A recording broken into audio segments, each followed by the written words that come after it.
What is the first song that you think of when you think of the soundtrack of your life?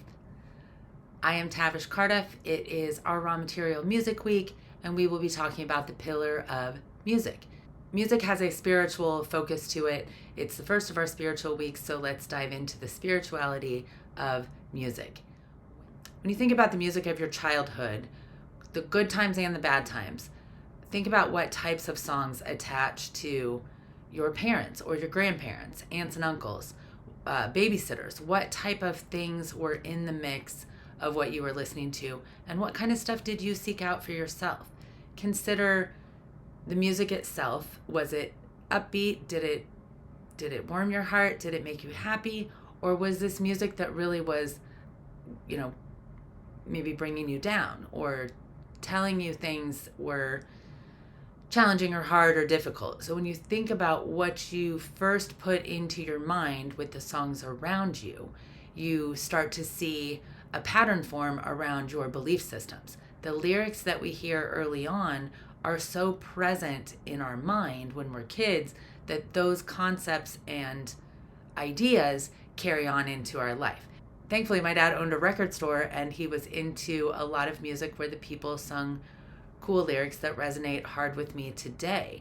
And even if I didn't know what they meant then, I have appreciation for them now. That being said, all of our parents didn't own a record store, so it might be a little harder for some people to come up with some of those tunes. For me, the number one song that comes up is Steppenwolf's Magic Carpet Ride.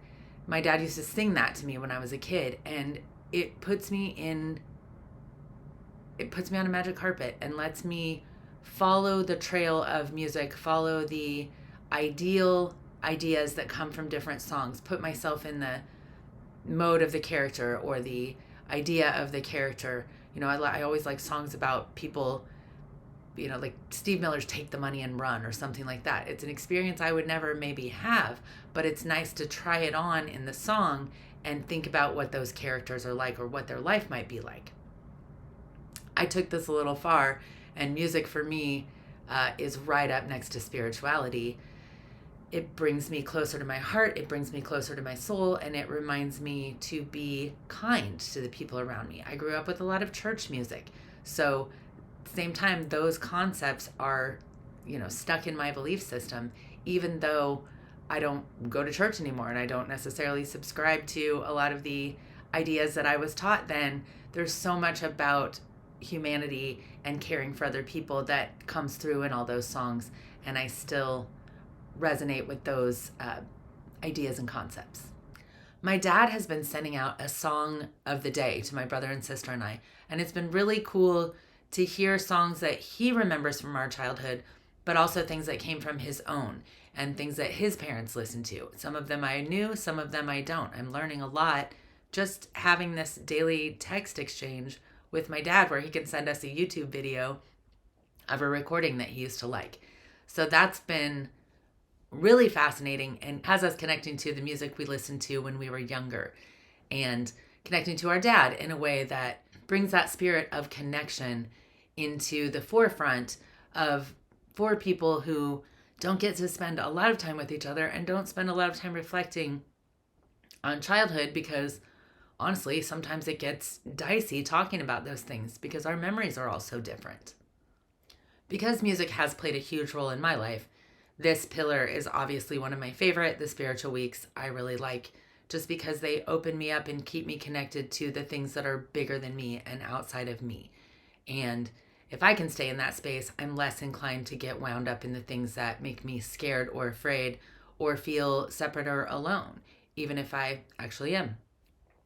Music allows us moments of forgiveness. It allows us to pause. It allows us to put ourselves in somebody else's shoes and walk through their story. And if we listen hard enough and long enough, we start to feel that character. We start to recognize the person that the song is written about, even though we might not want to live their life or we might not make the choices that they've made.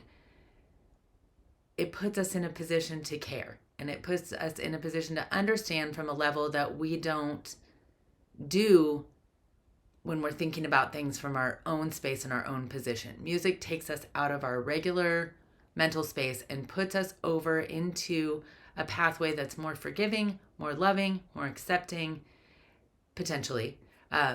It can also, when we're bothered or upset, it can lead us into a journey of self-discovery.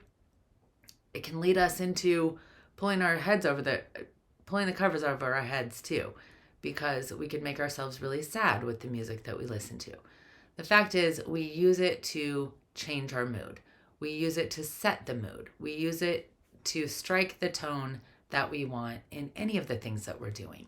And as we let music be the guide this week, start paying attention to what songs are around you or what comes up. Ask for memories of songs from your childhood. Google the lyrics and pay attention to what sort of concepts were being fed to you. What sort of ideas? I know that for me, relationships were a main focus of a lot of the music that I listened to, and relationships that didn't work out, because the ones that do, I wasn't hearing a lot of songs about those. So there are some, but you have to look for them. The breakup songs are a lot bigger, so I think I just anticipated a lot of turmoil in relationships based on the music that I listened to.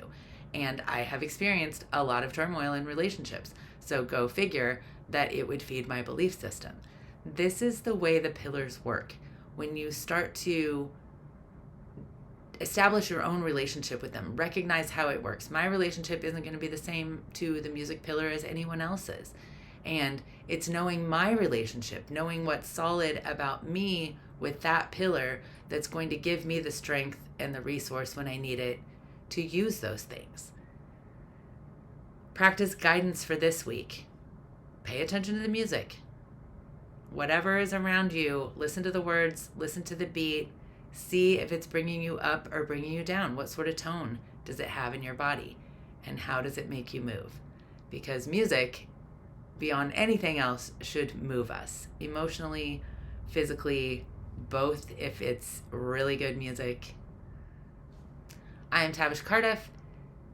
Thank you for being here to talk about the music pillar. We'll be back next week to check in on food. And if you'd like to further this discussion, feel free to check out our discussion board where we've listed a couple questions and are eager and ready to answer them and start a dialogue with any of the public that cares to discuss their own raw material. See you next week.